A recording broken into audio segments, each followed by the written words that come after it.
कृष्णा का नमस्कार। तो आइए शुरू करें मन के पहले भाग को।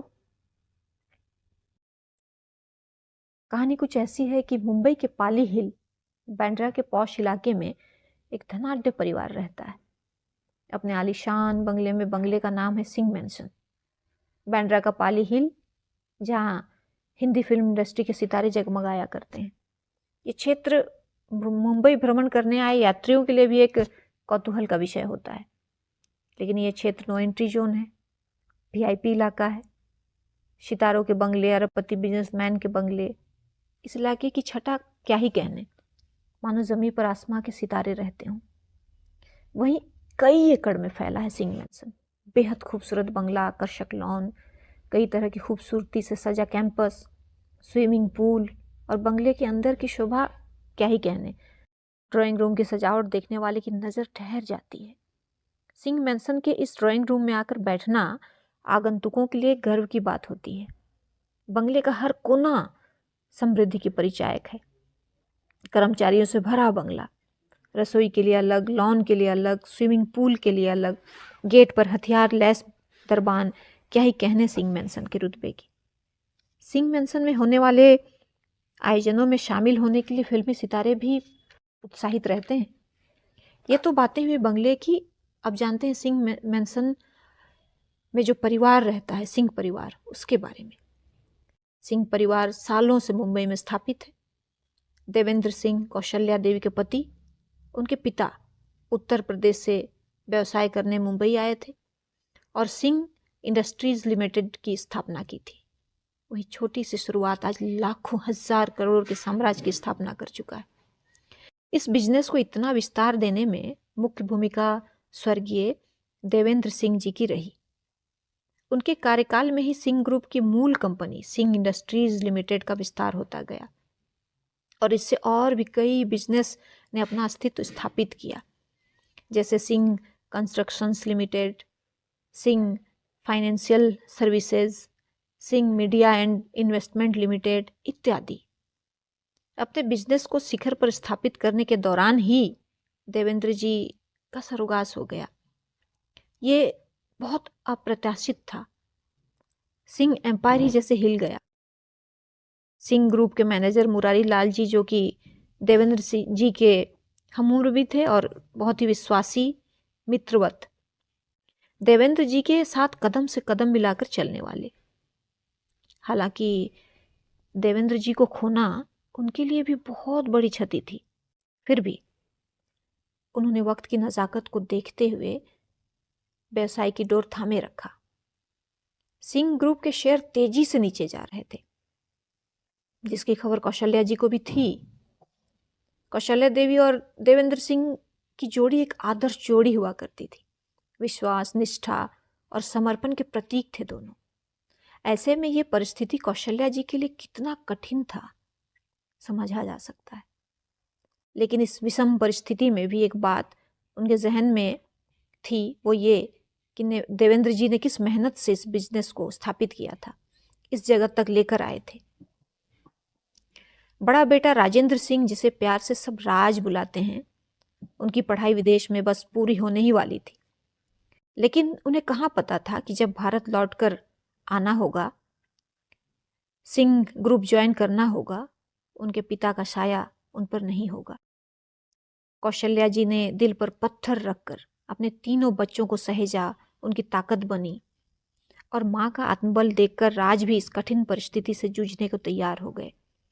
राज जब भी लड़खड़ाते, कौशल्या जी उसे थाम लेती और मुरारी लाल जी उन्हें मार्गदर्शन देते।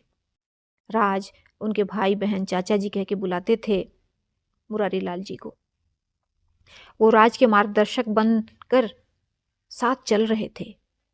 राज के बिजनेस संभालते ही सिंह ग्रुप का मार्केट स्थिर हो चला था और शेयर अब लगातार जो गिर रहे थे, उनका गिरना बंद हो चुका था। वहीं एक साल होते होते शेयर नई उछाल के साथ मार्केट में अपनी कीमत बता रहे थे। राज के खून में बिजनेस था। उनके बिजनेस करने का तरीका हूबहू अपने पिता जैसा था। मुरारी लाल अक्सर कौशल्या जी से कहते, भाभी जी आप चिंता ना करें, हमारा राज बहुत होनहार है, उसने बहुत बारीकी से सब कुछ संभाल लिया है। इतना बड़ा बिजनेस, वैभवशाली जीवन, लेकिन राज पर उनका तनिक असर न था। मृदुभाषी, जमीन से जुड़ा हुआ इंसान, उसके जीवन में सब कुछ जल्दी जल्दी हो चला था। पढ़ाई खत्म होते ही बिजनेस संभालना और 2 साल के अंतराल में शादी, जिम्मेदारी, अपने दोनों छोटे भाई बहन करण और मनी का। मृणाल को सब घर में प्यार से मनी बुलाते हैं। देवेंद्र सिंह जी को गए 15 साल गुजर गए हैं। अब राज विवाहित हैं। पत्नी आरती संस्कारी, सरगुण संपन्न हाउसवाइफ। सिंह मेंशन की बहू होना खुद में बहुत बड़ी जिम्मेदारी है। पढ़ी लिखी, सक्षम, सिंह एम्पायर के जितने भी सेवा प्रोजेक्ट हैं सारे आरती की निगरानी में हैं। हेड ऑफ डायरेक्टर्स में एक नाम आरती सिंह है। पूरे भारत में कई निःशुल्क स्कूल ग्रुप्स के जरिए चल रहे हैं। वृद्धाश्रम, अनाथ आश्रम, राहत आपदा कोष, ये सब आरती के संरक्षण में चलते हैं। इन जिम्मेदारियों के साथ माँ तुल्य सासू माँ, छोटे देवर, ननंद, पति और दोनों बेटियां, 12 साल की आकृति और 9 साल की अनन्या, की सारी जिम्मेदारियों को मुस्कुराती हुई संभालती हैं आरती। करण सिंह, उसकी पढ़ाई भी विदेश में हुई है, उसने भी बिजनेस की पढ़ाई की है, लेकिन उसका मिजाज अलग है, उसकी सोच अलग है।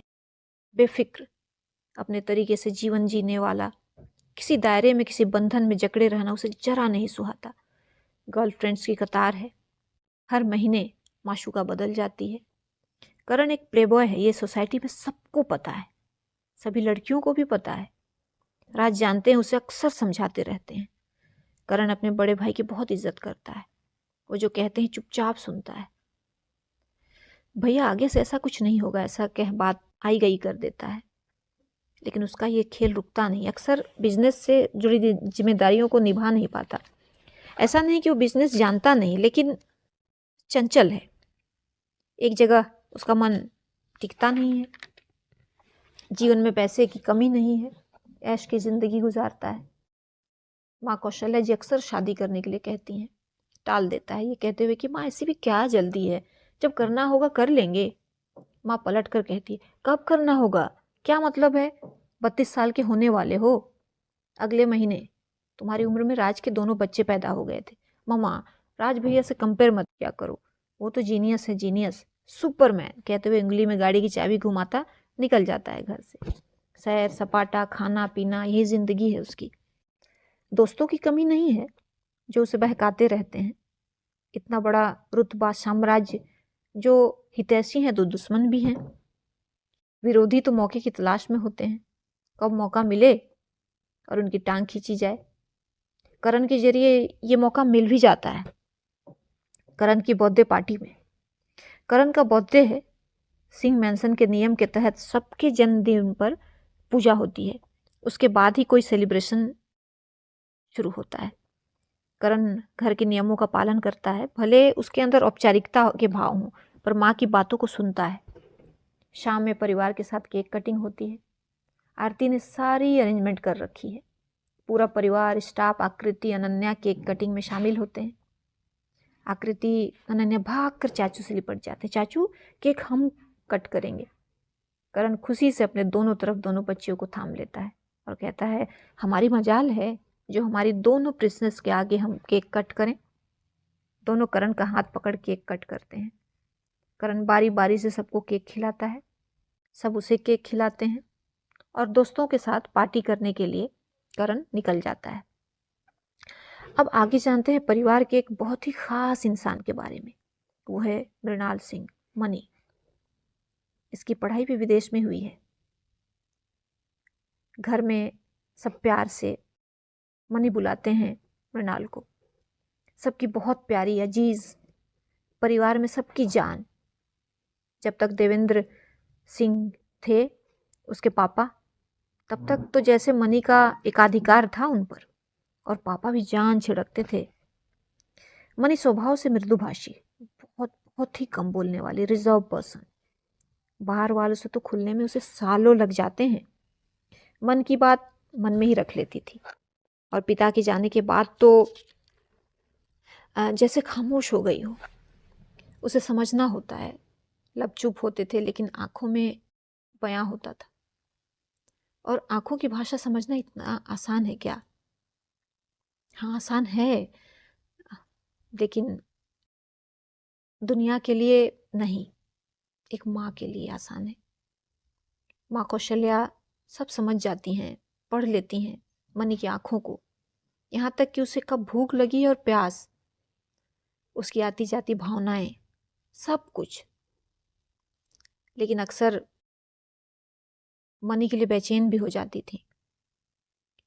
मनी को अपने कमरे की ओर जाते हुए देख रही हैं और आरती से कहती हैं, आरती, जब तक मैं हूं तभी तक ना इसकी खामोशी को सुन लूंगी, अनकहे शब्दों को पढ़ लूंगी। मेरे जाने के बाद कौन समझेगा? आंखें भर आती हैं कौशल्या जी की। आरती उन्हें ढाढ़स देते हुए कहती हैं, मनी बहुत अच्छी इंसान है माँ, आप निश्चिंत रहें। देखना, जो उसे समझे, जो उसे सहेजे, उसकी खामोशी को सुने, उसके अनकहे शब्दों को पढ़ ले, उसे मिल जाएगी। जो उसके लिए बनी है, उसके जीवन में किसी भी बहाने से, किसी के भी जरिए आ जाएगी। कुछ पल की चुप्पी, दोनों की नजरें एक दूसरे पर, ये शब्द एकदम से गूंज जाते हैं। उसे मिल जाएगी, जीवन में आ जाएगी। कुछ पल की स्थिरता। फिर आरती माहौल को थोड़ा हल्का कर बनावटी नाराजगी से कहती है, मुझ पे भरोसा नहीं है माँ आपको क्या? मैं नहीं समझती मनी को। कौशल्या जी बहुत प्यार से आरती की गालों पर हाथ रख कहती हैं, समझती हो, जानती हूँ, जितना तुम समझती हो उतना ही राज भी समझता है। लेकिन आरती, इंसान के दिल में खास एक ऐसी भावना है जिसे सिर्फ एक हमसफर ही समझ सकता है। आरती के चेहरे पर सहमति के भाव होते हैं, क्योंकि ये बात वो समझती है। इधर क्लब में करण की पार्टी अपने शबाब में है, बोतलें खुल रही हैं। एक ऐसे घर का बेटा जिसके घर के मुख्य द्वार के आसपास शराब की गंध भी नहीं आई कभी, उस घर का बेटा अपने जन्मदिन पर दोस्तों के साथ शराब में तैर रहा है। इधर पार्टी चल रही है, उधर घर में सब लोग सो रहे हैं। सवेरे सवेरे अचानक राज का फोन बजने लगता है। एक कॉल, फिर दूसरा, फिर तीसरा। सुबह के 4 बजे हैं। राज उठकर घड़ी देखता है, सोचता है इतनी सुबह सुबह कौन है। मोबाइल देखता है तो मुरारी चाचा। आश्चर्य से राज की आंखें फैल जाती हैं। मुरारी चाचा इतनी सुबह? बिना वजह कभी कॉल नहीं करेंगे। राज कुछ समझ पाता उतने में फिर मुरारी चाचा का कॉल। एक रिंग में ही राज फोन उठा लेते हैं। चाचा जी क्या बात है? उधर से मुरारी लाल बोलना शुरू करते हैं। इधर राज उनकी बातें सुन बिस्तर से खड़े हो जाते हैं। माथे की शिकन बढ़ रही है। एसी में भी माथे पर पसीने की बूंदें हैं। हड़बड़ाहट में राज चाचा जी से पूछता है, चाचा जी आप मीडिया को कंट्रोल कीजिए, किसी भी हाल में ये बात पब्लिक नहीं होनी चाहिए। एक वीडियो भी वायरल हुई तो बहुत नुकसान हो जाएगा। कहते हुए फटाफट कपड़े पहनकर तैयार हो जाते हैं। इस अफरा तफरी में आरती भी जाग जाती है और राज को इस तरह परेशान देख पास आकर पूछती है, राज क्या बात है, इतने परेशान क्यों लग रहे हैं? इतने सुबह सुबह कहाँ जा रहे हैं? राज आरती को देखते हैं। बिजनेस से रिलेटेड कुछ ज़रूरी काम है आरती। हाँ ठीक है, लेकिन इतने परेशान क्यों हैं? राज कहते हैं, आकर बताता हूँ, तुम घर का ध्यान रखना। माँ कुछ पूछे मेरे बारे में तो यही कहना मैंने जो कहा अभी तुमसे। मोबाइल, पर्स इत्यादि लेकर घर से निकल जाते हैं। आरती उन्हें जाते हुए देख रही है। मन ही मन प्रार्थना करती है कि सब कुछ ठीक हो। मेन गेट से बाहर निकलते हुए सिक्योरिटी इंचार्ज को पास बुलाते हैं राज और उसे कुछ हिदायतें देते हैं। वो जी सर, यस सर कहते हुए उनकी बातों को गंभीरता से सुन रहा है। सिक्योरिटी और भी टाइट करने को कह जाते हैं। घर राज से सीधा बांद्रा पुलिस स्टेशन पहुंचते हैं। अपनी गाड़ी से उतरते हैं और अंदर जाते हैं। सामने ही मुरारी चाचा मिल जाते हैं और टेबल पर सामने इंस्पेक्टर बैठे हैं। राज को देख बहुत अदब से उठकर उनके सामने आते हैं और हेलो कहते हैं। राज भी ससम्मान उनका अभिवादन स्वीकारते हैं। तभी राज का ध्यान वहाँ बैठे करण पर जाता है, जो सर झुकाए बैठा है। राज की आवाज़ सुन धीरे से अपना सर उठाता है। नशे में है लेकिन शर्मिंदा है। कुर्सी का सहारा लेकर उठता है और अपनी जगह से भी राज को कहता है, भैया मैंने कुछ नहीं किया। उस लड़की ने मुझ पे झूठे आरोप लगाए हैं। असल में मसला ये हुआ था करण के साथ कि उसके बर्थडे पार्टी में जश्न के दौरान वो वॉशरूम जाता है। वॉशरूम से लौटने के दौरान एक लड़की करण से टकराती है। हालांकि करण नशे में था लेकिन बेहोशी वाली हालत नहीं थी। लड़की टकराती है और लगभग करण से लिपट जाती है। कुछ पल को समझ नहीं पाता करण कुछ, लेकिन ऐसे इंसिडेंट्स की आदत थी करण को। उस लड़की को खुद से थोड़ा दूर करते हुए कहता है, ओहो मिस संभल के, और आपसे संभला नहीं जा रहा तो हमारे हाथों को थाम लीजिए, हम संभाल लेंगे। करण की इन बातों पर लड़की एक तीखी मुस्कान के साथ वापस करण से लिपट जाती है और इस बार करण से लिपटते ही लड़की शोर मचाने लगती है। करण, ये क्या कर रहे हो करण? छोड़ो मुझे प्लीज करण, छोड़ो मुझे, कोई है प्लीज करण, छोड़ो, कोई है प्लीज हेल्प, ऐसा कह शोर मचाने लगती है। साजिश गहरी थी। तुरंत वहां कुछ लोग आ जाते हैं। पुलिस को कोई फोन कर देता है। ये भी प्लानिंग का ही एक अहम हिस्सा था। थोड़ी देर में पुलिस भी आ जाती है। करण हैरान था कि हुआ क्या, उसने किया क्या है। पुलिस आती है, फटाफट करण को लेकर थाने चली जाती है। इसी क्रम में करण के किसी दोस्त ने मुरारी चाचा को कॉल कर दिया, सारी स्थिति की जानकारी दे दी। मुरारी चाचा थोड़ी ही देर में थाने पहुंच जाते हैं और थाने पहुंचने से पहले ही मुरारी चाचा मीडिया को मैनेज कर चुके थे। मैनेजमेंट में माहिर वो खूब जानते थे हालात को कैसे संभालना है, कंट्रोल करना है। थाने में ही 10 मिनट में मामले को रफा दफा कर दिया जाता है। क्लब के सारे सीसीटीवी फुटेज, हर सबूत को मिटा दिया जाता है। राज और मुरारी चाचा को खूब पता था कि करण भले प्लेबॉय हो लेकिन वो किसी भी लड़की के साथ उसके मर्जी के बिना कुछ नहीं करेगा। राज करण को अपने साथ लेकर घर आते हैं। पूरे रास्ते दोनों में कोई बातचीत नहीं। गाड़ी से उतरते ही राजकरण का हाथ पकड़ सीधे माँ के रूम की ओर चल देते हैं। आरती परेशान वहीं चहलकदमी कर रही थी। सुबह के लगभग 6 बज चुके थे। माँ जाग चुकी थी। पीछे से मुरारी लाल जी भी आ गए।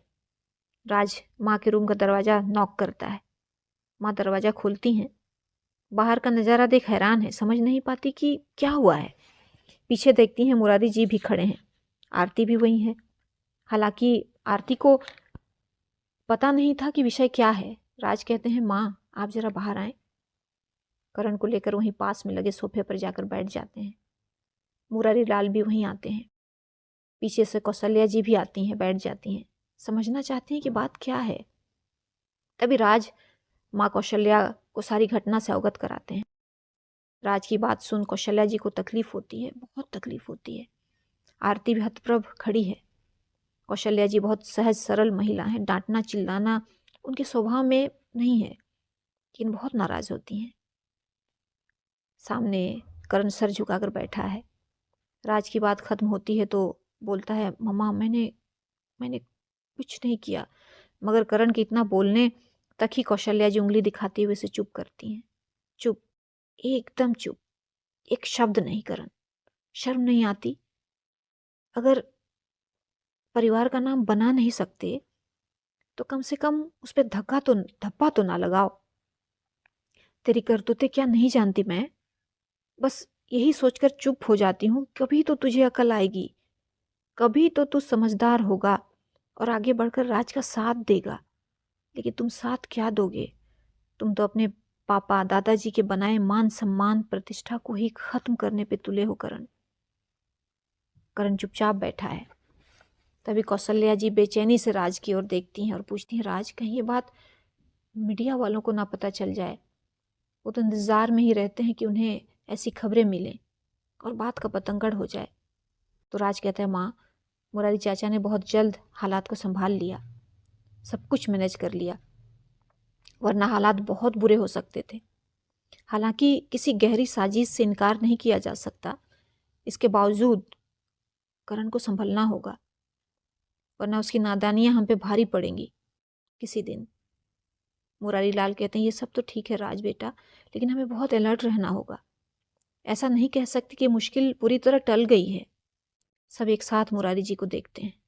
वो फिर कहते हैं थोड़े समय के लिए करण को कहीं और शिफ्ट हो जाना चाहिए ताकि हम हालात को बेहतर तरीके से संभाल पाएं। कुछ पल की चुप्पी के बाद राज सोचने की मुद्रा में है। फिर मुरारी जी से कहते हैं चाचा जी क्यों ना हम करण को आज ही बेंगलोर शिफ्ट कर दें। हमारे बेंगलोर वाले ऑफिस में जो नया प्रोजेक्ट शुरू होने वाला है करण उसे संभाले। करण की ओर देखते हुए अब लाइफ को सीरियसली लेना शुरू करो करण, ये एक मौका है। मुरारी चाचा आप करण के साथ चले जाएंगे? ऑर्डर नहीं देते बल्कि पूछते हैं। तो मुरारी जी कहते हैं राज बेटा आज मेरा यहाँ रहना बहुत ज़रूरी है। सब कुछ पैसे के नाम से ही मैनेज किया गया है। अगर आज के आज उन सबको पैसा नहीं पहुंचाया गया तो इतनी बड़ी न्यूज़ को बेचकर वायरल करने में उन्हें ज़्यादा देर नहीं लगेगी। वस्तु स्थिति समझ तो सभी लोग रहे हैं। राज कहते हैं ये बात भी है, ठीक है करण के साथ मैं चला जाता हूँ, 1-2 दिन वहाँ सब सेट कर वापस आ जाऊँगा। चाचा जी आप यहाँ सब संभाल लीजिएगा। इतने में आरती तपन भैया के साथ जो सिंह मैंसन के किचन में कार्यरत हैं सबके लिए चाय और कुछ स्नैक्स ले आती हैं। थोड़ी देर बाद करण को बेंगलोर भेजने का सारा इंतज़ाम हो जाता है। बेंगलोर निकलने से पहले करण माँ कौशल्या जी के रूम में जाता है। माँ आंखों को बंद किए अपना सर पीछे सोफे में टिकाए बैठी हैं। माथे पे चिंता की लकीरें साफ दिख रही हैं। करण धीरे धीरे उनके पास जाता है और उनके पैरों के पास बैठ जाता है और अपना सर धीरे से उनकी गोद में टिका देता है और कहता है सॉरी मम्मा, मैंने बहुत दिल दुखाया आपका, लेकिन इस बार आपसे लास्ट चांस मांग रहा हूँ। इसके बाद अगर कोई गलती हुई तो चाहे फिर दोबारा कभी हमारा चेहरा मत देखना, लेकिन इस बार माफ़ कर दीजिए। करण की बातें सुन रही हैं माँ, लेकिन आंखें बंद हैं। एक आंसू आंखों से लुढ़क जाते हैं। करण समझ रहा है मम्मा आहत हैं। करण अपनी मम्मा को कभी हर्ट करना नहीं चाहता।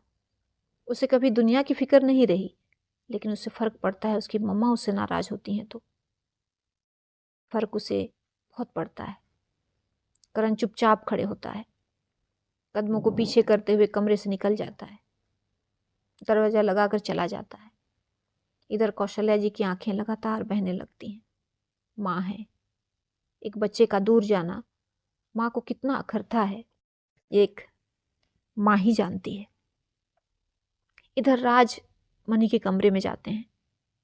मनी लैपटॉप पर कुछ काम कर रही है। अपने भैया को देखते ही खड़े हो जाती है और कहती है भैया आप क्यों आए, मुझे बुला लिया होता। राज कहते हैं कोई बात नहीं, तुमसे कुछ ज़रूरी बात करनी है, कहते हुए सोफे पर बैठ जाते हैं। मनी भी भैया के पास बैठ जाती है। भैया स्नेह से उसके सर को हाथ फेरते हैं और पूछते हैं तुम्हारा काम कैसा चल रहा है बच्चा। मनी मुस्कुराकर बहुत अच्छा कह देती है। राजा आगे कहते हैं इतना बिजी हो जाता हूँ कि कभी तुम्हारे साथ बैठ ठीक से बात नहीं कर पाता। मनी धीरे से कोई बात नहीं कह देती है। हम जानते हैं आपकी व्यस्तता, हम भी तो आपके काम में हाथ बटा नहीं पाते। राज कहते हैं ज़रूरी नहीं बच्चा, अपने फील्ड में तू शानदार कर रही है। आज कौन नहीं जानता तुझे, सिंह फैमिली की नन्ही सी सुपरस्टार। हालांकि मनी 29 साल के आसपास की थी, लेकिन भाई बहन में छोटी, इसलिए अभी भी सब मनी का बच्चों सा ही स्नेह करते थे। राज आगे कहते हैं आई फील प्राउड जब लोग मुझे famous writer film maker Mrinal Singh का भैया कहते हैं। और Singh media and investment limited दिन प्रतिदिन तुम्हारी वजह से ही तो ग्रो कर रहा है मनी। उस डिपार्टमेंट में मैं कहाँ ज़्यादा ध्यान दे पाता हूँ। फिर कुछ याद करते हुए अरे हाँ, तुम्हारी नई फिल्म के सारे गाने बहुत प्यारे हैं, कल रात मुझे तुम्हारी भाभी सुना रही थी। तो मनी बोलती है भैया उस फिल्म के सिर्फ लिरिक्स मेरे हैं। वॉट एवर कहते हैं राज, लेकिन जिस प्रोजेक्ट में मेरी मनी ने हाथ डाला वो हिट है। मनी मुस्कुरा देती है और धीरे से अपना सर भैया के कंधे पे टिका देती है और कहती है भैया आप कितनी आसानी से किसी को कितना स्पेशल फील करा देते हैं, जबकि इतने बड़े एम्पायर की सारी जिम्मेदारी आपके कंधों पर है। कौन नहीं जानता आपको, कौन नहीं एडमायर करता आपको। हमने भी तो सब कुछ माँ और आपसे ही सीखा है। मेरा बच्चा है ही स्पेशल, कह के फिर से मनी के सर को प्यार से सहलाने लगते हैं। फिर थोड़ा गंभीर होकर मनी से कहते हैं, मनी, राज के आवाज का भारीपन महसूस कर उनके कांधे से सर हटाकर अपने भैया को देखती है। राज आगे कहते हैं, तुम्हें आज के इंसिडेंट के बारे में पता है ना? करण इतना बोला ही था कि मनी जी भैया कह देती है। राज एक लंबी सांस लेते हैं, आगे कहते हैं, करण को लेकर बेंगलोर जाना है, 2 दिन से ज़्यादा भी लग सकते हैं। तुम थोड़ा समय निकाल कर हेड ऑफिस ज़रूर जाना। हालांकि मुरारी चाचा हैं, लेकिन उन पर भी तो हम ज़्यादा लोड नहीं दे सकते। मनी भैया आप निश्चिंत रहें, कहती हैं। पूरे दिन ऑफिस में मैं रहूँगी इन दिनों। इस मंथ कोई नया प्रोजेक्ट लिया भी नहीं हमने। मंथ के लास्ट में माँ के साथ बरसाने भी तो जाना है, कह मुस्कुरा देती है। साथ में राज भी। दरवाजे पे खड़ी होकर आरती ये सब देख रही हैं। वो भी मुस्कुराती हैं और अंदर आती हैं, कहती हैं, हो गया भाई बहन का दुलार। राज, गाड़ी लग गई है, 1 घंटे में फ्लाइट है। हाँ कहते हुए मनी पर एक प्यार भरी नजर डाल राज आरती के साथ बाहर निकल जाते हैं। बेंगलोर के ऑफिस में करण और राज पहुंच चुके हैं। ये ऑफिस भी बहुत बड़ा है। इस ऑफिस में भी 100 के लगभग सहयोगी कार्यरत हैं। मीटिंग रूम में सभी मुख्य पद के सहयोगियों के साथ राज और करण बैठक कर रहे हैं। राज सबसे करण को इंट्रोड्यूस कराते हैं। My dear family.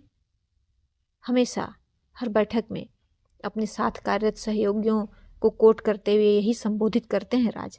आगे कहते हैं, ये करण है, करण सिंह, हमारे छोटे भाई साहब, बहुत ही टैलेंटेड और होनहार।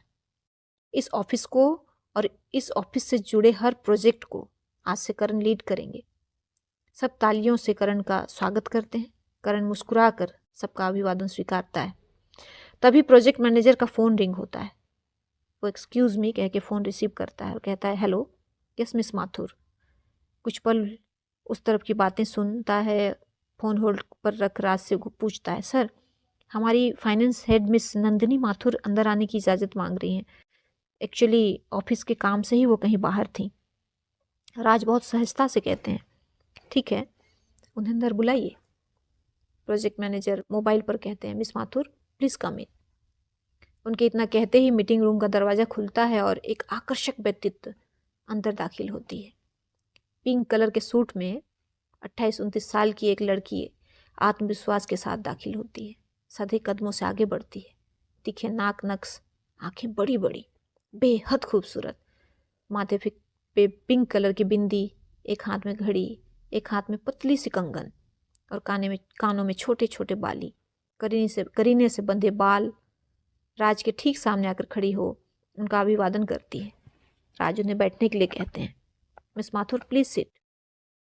थैंक यू सर, कह के मिस नंदिनी एक खाली चेयर की ओर बढ़ जाती है और सलीके से चेयर खींच कर बैठ जाती है।